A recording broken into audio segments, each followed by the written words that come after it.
Maradona বলেছিলেন, আমার জায়গা যে নিতে পারবে সে আর্জেন্টিনার সেরা খেলোয়াড় হতে পারবে। টেভেজ বলেছিল, যে মেসিকে বুঝে না সে ফুটবল খেলাই বুঝে না।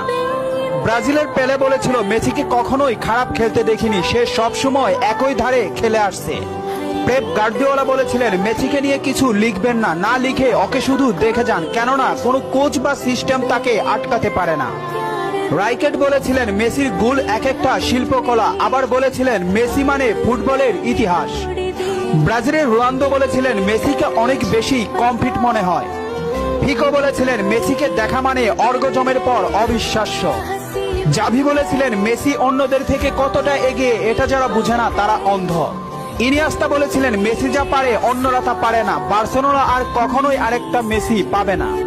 ব্রাজিলের রোনালদিনহো বলেছিলেন, আমি একবার বিশ্ব সেরা হয়েছিলাম, কিন্তু তখনও বার্সার সেরা প্লেয়ার হতে পারিনি, কারণ তখন বার্সাতে ছিল মেসি। অরিফ বলেছিলেন, মেসিকে দেখলে সব সময় সতর্ক থাকতে হয়। ইব্রাহিম মুভিজ বলেছিলেন, মেসির বাঁ পায়ে যথেষ্ট, ডান পায়ের কোনো প্রয়োজনই নেই। খুলিদ বলেছিলেন, মেসিকে দেখতে পাচ্ছি বলে আমরা ভাগ্যবান, কারণ মেসি ফুটবলের সৌন্দর্য। রোমারিও বলেছেন, ও নিউটন আইনস্টাইনের মতো প্রতিনিয়ত নিজেকে ছাপিয়ে যাচ্ছে। আরজি বলেছেন, লিওনেল মেসি বাস্তবে এত নম্র ও ভদ্র, অথচ মাঠে সে একটা আগুনের গোলা। স্টকপ বলেছেন, মেসিকে থামাতে গেলে